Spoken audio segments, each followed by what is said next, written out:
Okay, let's talk about Buckingham Palace. You know the image, right? The iconic balcony wave, those guards in the big fuzzy hats who never move.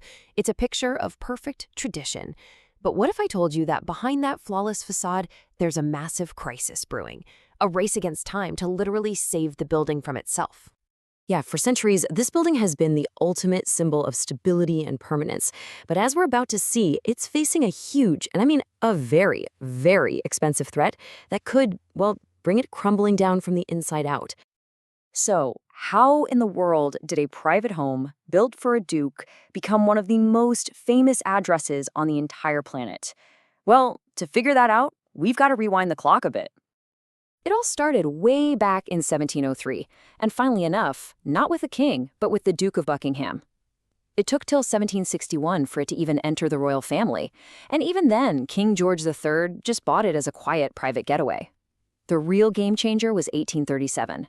That's when a young Queen Victoria came along and said, you know what, this is it. This is going to be the official headquarters.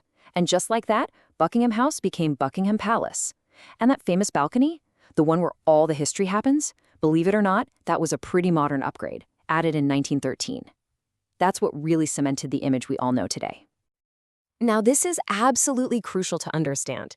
This place isn't just a dusty old museum, it is a working palace. Seriously, think of it less like a historical relic and more like the global headquarters for a massive corporation. It's a busy administrative center, it's a stage for national celebrations, and it's the symbolic heart of the entire nation all rolled into one. So let's talk about how the palace really performs on that world stage. I mean, its most public-facing role is right there, outside the gates, where the forecourt and the balcony basically become this incredible open-air theater for the whole world to see. And you just can't talk about the palace's public face without mentioning this legendary ceremony, the changing of the guard. Now, on paper, it's just a formal handover, right? One group of soldiers, the King's Guard, passes the job of protecting the palace to the next group. But in reality, it's pure, meticulously choreographed theater, and it's a massive, massive draw for people from all over the globe. And this is no casual parade, let me tell you. It's an absolute masterclass in military precision. Just look at this timeline. At exactly 10:43 a.m., the old guard starts their march. 14 minutes later, at 10:57, the new guard sets off. The whole official ceremony kicks off at 11 a.m. sharp. It is this perfectly timed ballet of tradition that runs like clockwork. You know, this quote from the Royal Collection Trust really just hits the nail on the head. They said it looks like everybody's idea of a palace. And that's its magic, isn't it? It perfectly fulfills this collective fantasy we all have of what royal grandeur is supposed to look like. And that's a huge part of why it's so iconic. Okay, so we've seen the public face, the pomp and circumstance outside. But now let's step through those famous doors and see the hidden machinery that keeps this whole operation running. The sheer scale of this place is, well, it's staggering. We are talking 775 rooms. That includes 19 incredibly opulent staterooms just for official events. And it's not just a home. It's a workplace for over 800 staff members. And get this, it hosts more than 50,000 invited guests every single year. It's really less of a house and more of a self-contained village. And a massive part of that social calendar revolves around the famous royal garden parties. This whole tradition was really popularized by Queen Victoria, and right here you can see a little glimpse of her Golden Jubilee party way back in 1887. It has been a cornerstone of the royal summer ever since. Today, that tradition is absolutely alive and well, but with a really cool modern twist. The parties are now a way to thank everyday people for their public service. Over 30,000 guests get invited each summer, and they're all nominated for making a real difference in their communities. Oh, and the catering? It's on another level. At each party, the staff serves around 20,000 sandwiches and 20,000 slices of cake. Wow. Okay, but beneath all the gilded ceilings and those perfect lawns, a really critical problem has been festering for decades. So now it's time to talk about the urgent £369 million overhaul. And this isn't just some light renovation we're talking about. An official report laid out the stakes in no uncertain terms, warning of a very real risk of fire or flood damaging the palace. The building wasn't just getting old, it was actually becoming dangerous. So the root of the problem was hidden deep inside the walls. The palace's core systems, we're talking plumbing, heating, and especially the electrical wiring, were basically relics from the 1950s.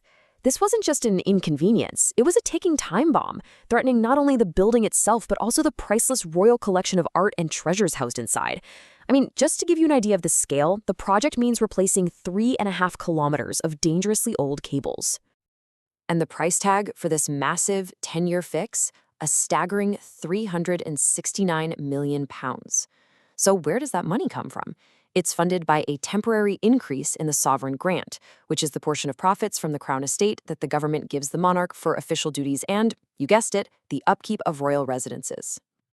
But here's the thing. This isn't a short-term patch-up job. The whole point of this huge investment is to secure the palace's future for the next 50 years. The new infrastructure is designed to last, making sure the building is safe and totally functional for generations to come. And it's not just about safety, it's also about sustainability. As you can see from this chart, the project is a major green initiative too.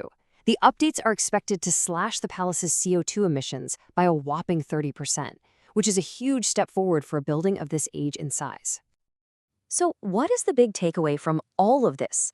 Well, this gigantic project tells us so much about what it really takes to keep a living, breathing landmark, not just alive, but relevant in the 21st century. You know, it's so easy to look at the palace and think of it like something behind glass in a museum. Perfect, beautiful, and totally frozen in time. But as this slide shows, the reality is way more complicated. It's a living, evolving building that has to constantly adapt just to keep functioning as the heart of the monarchy. And that's really the core of it all. This whole project isn't about turning the palace into some pristine, untouchable museum. It's about making sure it can continue its incredibly important triple role as a family home, a corporate headquarters, and a national stage for many, many decades to come. It's a massive investment in making history fit for the future. Which, of course, leaves us with one final, pretty crucial question.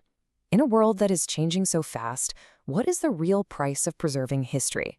It forces a really tough conversation about heritage, about public money, and about national identity. And that's a conversation that pretty much every generation has to have for itself.